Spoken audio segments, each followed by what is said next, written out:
Class 10th का English का जो पेपर है वो 70 अंक का होने वाला है, यानी कि 70 मार्क्स। और उसमें 35 नंबर की ग्रामर और 35 नंबर की आपकी लिटरेचर रहने वाली है। ठीक है, तो इस वाले पार्ट में जो हम आज बना रहे हैं पार्ट 1, इसमें हम ग्रामर को कराएंगे। और ग्रामर में देख लीजिए रीडिंग में क्या है कि इसमें आपके लिए रीडिंग में 10 नंबर का तो क्या आएंगे, अनसीन पैसेज आएंगे, जिसमें तो एक जो अनसीन पैसेज होगा वो एमसीक्यू टाइप का होगा, मतलब टिक मार का होगा, बहुविकल्पीय है, उनमें टिक लगाना है। तो one short unseen passage followed by 3 MCQs, उसमें 3 टिक मार का क्वेश्चन होंगे, उनका आपको ओएमआर सीट में टिक करके आना है। तो 3 नंबर तो ये हो गए। फिर एक आएगा, जैसे ही दूसरा सेक्शन उसका जैसे ओएमआर सीट वाला हो जाएगा तो उसमें से उसके 50 नंबर में से जो आएगा, एक आएगा, उसके तुम्हें अनसीन पैसेज आएगा, उसके तुम्हें आंसर लिखने हैं उसी में से छाट के। तो उसमें कितने आएंगे, 1 unseen passage followed by 3 very short answer type question, उसमें 3 शॉर्ट आंसर टाइप के क्वेश्चन रहेंगे जो कि 2-2 नंबर के होंगे, 6 नंबर होगा। और एक उसमें वोकेबलरी बेस्ड क्वेश्चन, कहने का मतलब उसमें या तो एंटोनिम्स पूछ लेगा या सिनोनिम्स पूछ लेगा उसी वाले पैसेज में से। तो ये हो जाएगा, तो इसका मतलब 3 और 6 9 और 1 क्या हो जाएगा, 10 की होगी। राइटिंग में एक आपका लेटर आ जाएगा 4 नंबर का, और एक आ जाएगा डिस्क्रिप्टिव पैराग्राफ, जैसे रिपोर्ट हो गई, आर्टिकल हो गया, या कोई paragraph, report, article. 1 option based on given verbal inputs, उसमें कुछ इनपुट्स हिंट्स दे रखी होंगी आपके लिए। ठीक है, हिंट्स दे रखी होंगी तो आपको उनके अकॉर्डिंग लिखना है। तो 10 और 10 20 और 15 नंबर के आपकी ग्रामर, उसमें आप क्या देखेंगे कि 5 एमसीक्यूज बेस्ड 5 टिक मार का ऑब्जेक्टिव टाइप आएंगे। पार्ट्स ऑफ स्पीच के हो सकते हैं, वो टेंस के हो सकते हैं, आर्टिकल्स के हो सकते हैं, रीऑर्डिंग ऑफ सेंटेंस और स्पेलिंग। ठीक है, 5 नंबर तो ये सारा कुछ इसी में कवर करने वाले हम इसी वीडियो में। थोड़ी लंबी नरेशन है लेकिन बहुत ही बेनिफिशियल क्लास रहेगी। 2 नंबर की वॉइस और जिन बच्चों ने बिल्कुल नहीं, ये सारा कराने वाले हैं हम। Translation of short passage from Hindi to English, 4 sentence होंगे छोटे छोटे, उनको तुम्हें इंग्लिश में करके आना। तो देखो ये 10 नंबर तो आपके बहुत ही इजी हैं। ऐसे रहेगा कुछ के रीड, पहला क्वेश्चन जो आएगा उसमें एमसीक्यूज वाले में, read the following passage carefully, आपको उस पैसेज को ध्यान से पढ़ना है। And answer the questions that follow, और वहां पे जो क्वेश्चन दे रखे हैं उनके आंसर देने हैं। Choosing the correct option, correct option को चूज करके, जैसे मान लो ये आ गया, ये तो एक टाइप है, इस प्रकार का आ सकता है।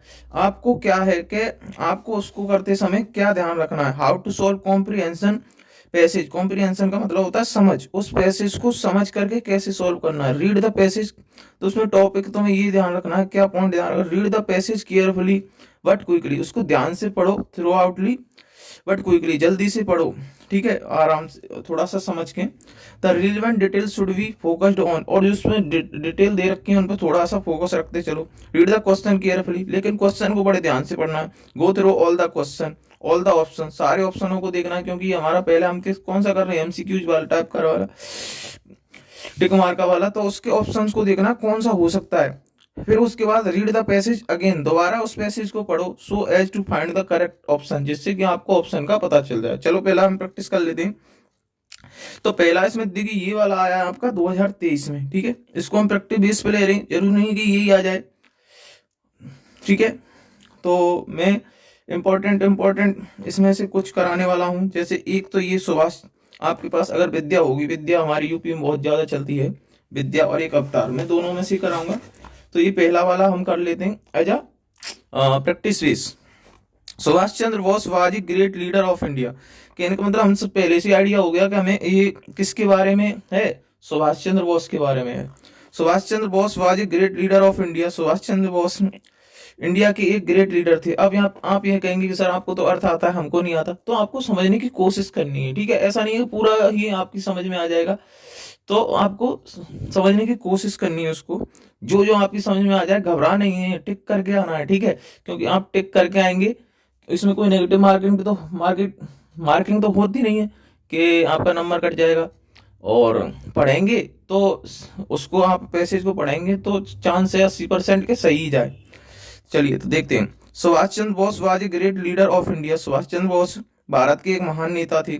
His countrymen called him Netaji. उसके देश के लोग उनको नेताजी बुलाते थे, because he led them on right path, क्योंकि वो उनको एक सच्चे मार्ग पर ले गए। He was imprisoned many time, उनको कई बार जेल हुई। But he soon found out that more efforts should be made to make India free. लेकिन उन्हें जल्दी से ही पता चल गया कि इंडिया को फ्री करने के लिए बहुत सारे प्रयत्न करने होंगे। The British power was getting weaker in second world war. उस टाइम पे जब देश हमारा आजाद हुआ था, और जब नेताजी सुभाष चंद्र बोस अपना कंट्रीब्यूशन दे रहे थे, तो उस टाइम पे सेकंड वर्ल्ड वॉर चल रहा था, और जो ब्रिटिश पावर्स थी वो क्या कि बहुत ही कमजोर होती जा रही थी। उसी का फायदा उन्होंने उठाने के लिए he thought of seeking its from all its side, तो उन्होंने कहा कि इसको चारों तरफ से हमें घेर लेना चाहिए, अपना पूरा एफर्ट करना चाहिए ताकि ब्रिटिशर्स यहाँ से भाग जाएं। One day he escaped from Kolkata in guise of a Pathan, तो वो कलकत्ता से बच के निकल गए एक पठान का रूप बना के। And went to Germany via Peshawar, और पेशावर से होते हुए जर्मनी पहुंचे, ठीक है। From Germany he went to Japan, फिर वो जर्मनी से जापान गए। He organised the Indian national Army, उन्होंने इंडियन नेशनल आर्मी बनाई। That fought many battles against the British forces, जिसने की ब्रिटिश फोर्सेज के खिलाफ बहुत से बैटल्स यानी युद्ध लड़े। He said to his countrymen, उसने अपने देशवासियों से कहा, कि इन्होंने कहा, नेताजी सुभाष चंद्र बोस ने कहा, गिव मी ब्लड, मुझे खून दो, and I will give you freedom, मैं तुम्हें आजादी दूंगा। तो हो सकता है किसी बच्चे की समझ में ना आए, लेकिन एक बार पढ़ना है, ठीक है। तो हु वाज सुभाष चंद्र बोस, सुभाष चंद्र बोस कौन थे? तो पहले तो वही हमें करना है, उसके ऑप्शंस को देखना। ए ग्रेट साइंटिस्ट, क्या वो एक ग्रेट साइंटिस्ट थे? ए ग्रेट आर्टिस्ट, क्या वो एक ग्रेट आर्टिस्ट थे? क्या चित्रकार थे वो? ए great leader, none of these, इनमें से कोई नहीं। वैसे तो उसका क्या है कि ए ग्रेट लीडर होना चाहिए, ठीक है। फिर भी आप उसको जब ऑप्शन पढ़ने के बाद उसको फिर और पढ़ना, Subhash Chandra Bose was great leader, तो देखो यहाँ पे मिल जा रहा है, तो इसका आंसर ये हो जाएगा। इस प्रकार से आपको करना है, ठीक है। इसमें कितने क्वेश्चन रहेंगे? 3, तो एक हो गया आपका, एक नंबर के रहेंगे, ठीक है, क्योंकि ये OMR सीट वाला है पहले, ठीक है। 2 आएंगे अनसीन पैसेज 10 नंबर में, ये पहला किसका है? OMR सीट वाला। Give me blood and I will give you freedom, मुझे खून दो, मैं तुम्हें आजादी दूंगा। हुज स्टेटमेंट इज दिस, यह किसका स्टेटमेंट है? ठीक है, क्या ये चंद्रशेखर आजाद का स्टेटमेंट है? नहीं तो सुभाष चंद्र बोस का है। हाँ जी बिल्कुल सुभाष चंद्र बोस का, क्योंकि इस वाले पैराग्राफ में सुभाष चंद्र बोस की बात हुई है और यहाँ पे सुभाष चंद्र बोस का आ गया, तो इसका आंसर क्या हो जाएगा? वी हो जाएगा। तो आपको OMR सीट में क्या करना है, इस प्रकार से आपकी OMR सीट रहेगी। तो जैसे कि पहले का तो आपने किया था, पहले का किया था सी, तो पहले का हम यहाँ पे सी ऐसे कर देंगे, ठीक है। और दूसरे में क्या है, दूसरे में कौन सा है? सुभाष चंद्र बोस वी वाला, तो दूसरे में आप वी कर देंगे, ठीक है। OMR सीट भी आपको बनना सिखा देंगे और इस प्रकार से गोला भर के आना है, ठीक है। Indian national army was organised by, Indian national army किसके द्वारा बनाई गई? देखो यहाँ पे इसमें देखो ये लिख रहा है he organised the Indian national Army. He कौन, किसकी बात चल रही है? सुभाष चंद्र बोस की, तो इसमें आंसर हो जाएगा सुभाष चंद्र बोस। तो तीसरे का सी, तो आप तीसरे का यहाँ पे सी भर देंगे इस प्रकार से, ठीक है। तो इस प्रकार से आपको करके आना है, ठीक है। अब देखिए ये वाला जो है, ये पैसेज नंबर 2, ये वाला जो है 2023 में आया था मथुरा के सेट में, और इसका हमने पेपर भी कराया है 2023 वाला, सॉल्व भी करके दिखाया है। आप चाहें तो उसको हमारे चैनल पे जाके विजिट कर सकते हैं, ठीक है, देख सकते हैं। तो अब देख लीजिए दूसरा देख लेते हैं, थोड़ी सी हमें यहाँ पे प्रैक्टिस करनी है। N old man was distressed because his son always quarrelled with one another. एक बूढ़ा व्यक्ति, डिस्ट्रेस का मतलब होता है परेशान था या दुखी था, because his sons always quarrelled with one another, क्योंकि उसके दो बेटे थे, वो हमेशा एक दूसरे से लड़ते रहते थे। One day he called them to him, एक दिन उसने उनको अपने पास बुलाया, and showed them a bundle of sticks, और उनके लिए एक बंडल ऑफ स्टिक्स यानी कि छड़ियों, स्टिक्स का मतलब होता है एक प्रकार से आप कह सकते हैं कि छड़ियों का एक बंडल दिखाया। ही आस्क्ड, उसने कहा, if any one of them was strong enough to break them, क्या इनमें से कोई भी इतना स्ट्रॉन्ग है कि उनको तोड़ सकता है। First one and then another, पहले एक ने फिर दूसरे ने।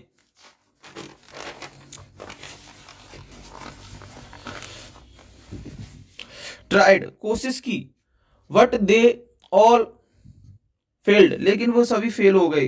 कैसे केस में फेल हो गए? उस बंडल को तोड़ने में, जो गट्ठर बना हुआ था लकड़ियों का, उसको तोड़ने में।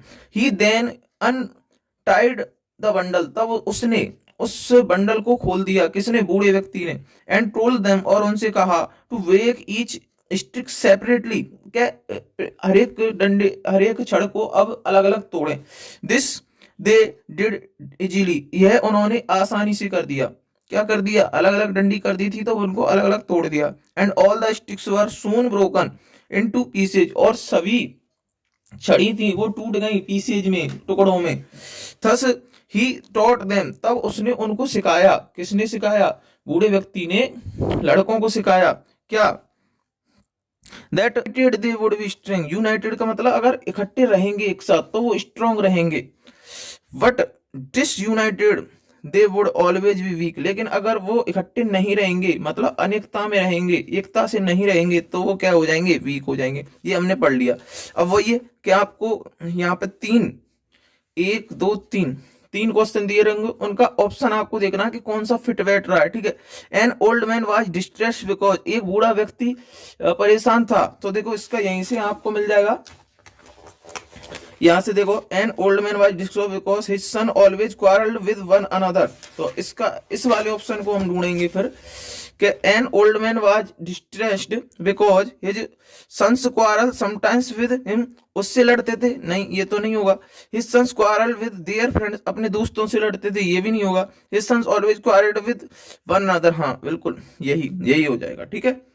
अब दूसरा दे लेंगे, N old man was distressed, it means he was happy, it happy था या हेल्पफुल था या एंग्री था या सैड। इसका मतलब डिस्ट्रेस का मतलब पूछ रहा है हमसे, तो डिस्ट्रेस का मतलब हो जाएगा सैड।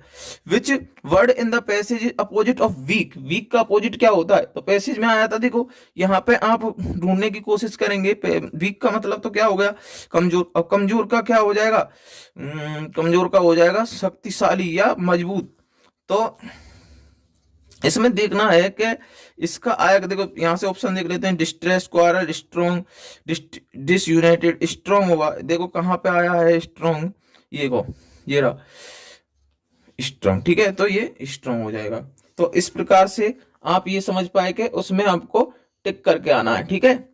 अभी ये तो 2023 के थे, ठीक है। अभी हम 2022 के देख लेते हैं फिर। To try is the first step of the ladder of success, कोशिश करना सफलता की पहली सीढ़ी होती है। If you do not try, अगर आप कोशिश नहीं करोगे, you can not be success, तो तुम सफल नहीं हो सकते। All the great man of the world led very diligent lifes, सभी ग्रेट मैन्स थे जो महान व्यक्ति थे, लेड वेरी डिलीजेंट लाइफ, वो अपनी बहुत ही परिश्रमी जिंदगी जीते थे। They did not waste even a minute, वो एक भी मिनट वेस्ट नहीं करते थे। हैंस, इस प्रकार they could perform such glorious deed, इस प्रकार उन्होंने इस बहुत ही अच्छे गौरवशाली कार्य कर सके। One who works is bound to reap the reward of one's effort, वह जो काम करता है वह अपने प्रयासों का फल पाता है। ठीक है, idleness is the way to ruin oneself. Idleness का मतलब होता है आलसीपन, अपने आप को बर्बाद करने का तरीका है। Therefore one should give up idleness. Idleness, इसलिए प्रत्येक व्यक्ति को आलसीपन छोड़ देना चाहिए। And having girded up one's loin should try to ascend up to hill to success। और अपने आप को सफलता की चोटी पर पहुंचाने की कोशिश करना चाहिए। देखिए, हो सकता है कि थोड़ा थोड़ा आपको उसमें समझ में ना आए, तो आपको घबराना नहीं है, बस क्वेश्चन पे चला जाना है। अब क्वेश्चन पढ़ना है फिर आपको। कह रहा है पहला question, what should we do to get success in life.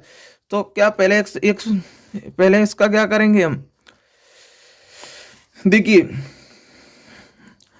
इसमें अब ये कैसा है, ये लिखने वाला है जिसमें कि 3 क्वेश्चन रहेंगे।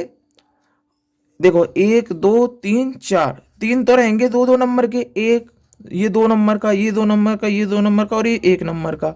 इस तभी तो आपके 10 नंबर हो पाएंगे अनसीन पैसेज के। देखिए 3 तो एमसीक्यूज वाले हो गए, एमसीक्यूज मतलब टिक मार्का वाले हो गए, ये क्वेश्चन नंबर 1 हो जाएगा। और फिर जब आपका ये तो किस में आएगा, ओएमआर सीट वाले में आएगा। फिर जब आपका सेक्शन वीक शुरू हो जाएगा लिखने वाला, तो उसमें एक और अनसीन पैसेज आएगा जो कि 7 नंबर का होगा। तो उसमें आपको लिखना है बना के, ठीक है, बना के, या तो उनके आंसर डायरेक्टली उसमें मिल जाएंगे, अगर नहीं आएंगे उसमें मिलेंगे तो थोड़ा सा बना के लिख देना है। और बनाने के लिए क्या है कि जिस वाले टेंस में पूछ रहा है उसी में आंसर देना है, क्वेश्चन वर्ड से शुरू नहीं करना है। ठीक है, तो हम देखते हैं कैसे। इसमें क्या है, देखिए यहाँ पे हमने देखा था ना, एक तो हमने देखा था 3 नंबर का, 1 short unseen passage followed by 3 MCQs, वो तो हमने बता दिया। 1 unseen passage followed by 3 very short answers question, 3 तो ये हो गए 6 नंबर के, 2-2 से, और एक उसमें वोकैबुलरी वेस्ट हो जाएगा 7। तो इनको देख रहे हैं पहले हम, रीडिंग वाले 10 नंबर को देख रहे हैं हम। ठीक है, तो अब हमने ये पैसेज पढ़ लिया, अब इसके आंसर ढूंढने की कोशिश करेंगे। तो यहाँ पे तो ये दिए हुए हैं, ये तो आपको लिख के आने पड़ेंगे। फिर तो हम क्या करेंगे कि जरूरी नहीं कि इसकी बेस पे लिखें, बस क्वेश्चंस को पढ़ो एक बार कि what should we do get success in life. हमें सक्सेस करने के लिए जिंदगी में क्या करना चाहिए। What type of life the great man of world led. किस प्रकार की जिंदगी जो महान व्यक्ति थे वो उन्होंने जी। What is the way to ruin oneself. इसका तो देखो आपको डायरेक्ट इसमें मिल जाएगा, idleness is the way to ruin oneself. तो यही मैं आपको समझाना चाह रहा हूं। तो कुछ के आंसर तो आपको उसमें डायरेक्टली ही मिल जाएंगे और कुछ के आपको उसको बनाने पड़ेंगे। हैं कितने, उसमें 3 क्वेश्चन है और एक का उसको वोकेबलरी बेस्ड है। कहने का मतलब कोई मीनिंग वगैरह पूछ लेगी, जैसे इसमें पूछ रहा है कि find out a word in passage which is opposite to disgraceful. Disgraceful का मतलब होता है अपमानजनक, तो अपमानजनक का हाँ उल्टा क्या हो जाएगा, गौरवशाली, और गौरवशाली का क्या हो जाएगा, ग्लोरियस। ठीक है, तो हम इनके आंसर ढूंढने की कोशिश करेंगे। What should we to get success in life, तो हम इसको एक बार दोबारा और पढ़ेंगे। ठीक है, घबराना नहीं है, बिल्कुल आराम से तसल्ली से करना है। समय आपके पास बहुत रहेगा कोई। तो to try is the first step ladder of success. तो देखो पहला तो ये मिल गया कि कोशिश करना ही सक्सेस का पहली सीढ़ी है। तो एक यहां से लिख सकते हैं, if you do not try you can not be successful. तो ये तो इसी का समर्थन कर रहे हैं। तो 1.2 आपको यहां से लिख दिया, ये वाला लिख देंगे। All the great man of the world led very diligent life, ये भी उसका उदाहरण दिया है। They did not waste even a minute. तो हम इसमें ये लिख सकते हैं कि किसी व्यक्ति को एक भी मिनट वेस्ट नहीं करनी चाहिए। हैंस दे, ठीक है, तो हम जरूरी 2-4 उसमें वे लिख देंगे। ठीक है, तो क्या लिखेंगे, what should we do to get success in life, answer लिखेंगे। देखिए मैं आपको अपने तरीके से बात करा देता हूं। क्वेश्चन नंबर, जैसे क्वेश्चन नंबर आपका कोई भी रहेगा, ये 1 रहा, मान लो सेक्शन बी में 1 रहा होगा और उसका क्वेश्चन नंबर 1 और उसका ए, और ऐसे आंसर लिख के ये ब्लैक पेन से आप हेडिंग डालेंगे। क्वेश्चन लिखने की आपको जरूरत नहीं है, आंसर आपने यहाँ पे लिख दिया। अब आंसर आप लिखना शुरू करेंगे। क्या पूछा है, व्हाट शुड वी डू। देखिए पूछा क्या है इसमें, what should we do to get success in life. तो हम इसमें से देखिए थोड़ा सा मैं बनाना सिखा देता हूँ आपको। व्हाट शुड को छोड़ देंगे, ठीक है, क्वेश्चन वर्ड से शुरू नहीं करनी, पहले हम सब्जेक्ट को लेंगे। तो लिखेंगे वी, क्या लिखेंगे, हम लिखेंगे यहाँ पे वी। देखिए क्वेश्चन में से ही पकड़ना है हमें, वी। अब यहाँ पे हेल्पिंग वर्ब क्या लगी है, शुड। तो सब्जेक्ट के बाद फिर उसको ले लेंगे हेल्पिंग वर्ब को, वी शुड, है ना। Do these works to success in life, ठीक है। तो इसका मतलब यह है कि हमें ये कार्य करने चाहिए success, we should do these works to success in life. Point बना के लिख देंगे, कौन सा, देखिए पहला तो इसी में आया है, to try the first step of the ladder of success, तो इसी को लिख दो। टू ट्राई, एक पॉइंट तो ये है, to try is the first step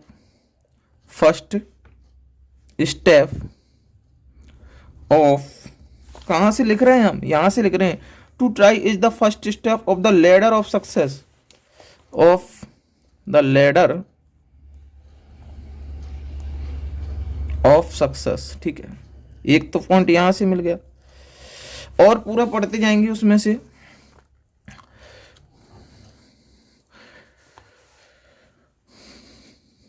और देखिए इसमें क्या है कि idleness is the way to ruin himself, therefore one should give up the idleness. इस हमें आलसीपन छोड़ देना चाहिए अगर हमें सक्सेस होना है। तो हम यहां लिख देंगे वी शुड, दूसरा पॉइंट लिख देंगे we should leave the idleness. Idleness का मतलब हो गया, आइडलनेस का मतलब क्या हो गया, क्या बताया था अभी आपको, आलसीपन, क्या, आलसीपन। तो हम लिख देंगे we should leave the idleness to success in our life, to success in our life. अगर इतना सा ही लिख पा रहे हैं तो इतना ही बहुत है, ठीक है, क्योंकि उसमें आपको 2-3 लाइन का लिख के आना है, ठीक है। जरूरी नहीं है कि आप बिल्कुल विद्या से ही कॉपी करो, ठीक है। अब ये तो हो गया, अब इसका बी वाला पढ़ेंगे। What type of life did the great man of world lead. कहना क्या कि किस प्रकार की जिंदगी एक इंसान, महान व्यक्ति अपने जीवन में जीता है। तो यहां से पढ़ेंगे, देखिए यहां पे कह रहा है all the great man of the world led very detailed life, they did not waste even a minute, hence they could perform such glorious deeds, ठीक है। तो देखो इसमें भी यही है, बिल्कुल यहां से कॉपी कर लिया गया है। बिल्कुल क्या है कि कुछ क्वेश्चन तो आपको डायरेक्टली ही उसमें से मिल जाएंगे पैसेज में से, तो उसका यहां से लेके और कहां से कर देंगे, डीड्स तक कर देंगे। देखिए लिख रहा all the great man of the world led very diligent life, they did not waste even a minute, hence they could perform such glorious deed. मतलब बहुत अच्छे कार्य कर पाते हैं, तभी तो वो सफल हो पाते हैं, ठीक है। What is the way to ruin oneself, तो ये तो मैंने पहले ही बता दिया आपका। देखिए क्या है, आइडलनेस इज द वे, आलसीपन रास्ता है, टू रूइन वनसेल्फ, किसी को बर्बाद करने का, ठीक है। यही बिल्कुल वहां से छाप देना है आपको, बिल्कुल चेप देना है। Idleness is the way to ruin oneself. अब एक ये हो जाएगा, देखिए 3 2 2 2 6 हो गए, और एक किसका आएगा, ऑब्जेक्टिव टाइप का। इसका देखेंगे हम कि कह रहा है कि find out the word in passage which is opposite two of disgraceful. Disgrace का मतलब होता है अपमानजनक। तो अपमानजनक का अब इसमें क्या पूछा है, फाइंड द अपोजिट। अपोजिट का मतलब हो जाएगा उल्टा, और अपमानजनक का क्या हो जाएगा, सम्मानजनक, बहुत ही गौरवशाली। तो गौरवशाली का हो जाएगा ग्लोरियस। कहां से मिला इसमें हमें, देखिए ये रहा ग्लोरियस, ठीक है। तो इस प्रकार से आपको ये करना है, ठीक है। आई होप आप समझ गए होंगे। ये एक ओवरव्यू क्लास होने वाली है। तो अब ये आपके 10 नंबर हो गए। यहाँ से आगे हम अब थोड़ा सा बढ़ जाते हैं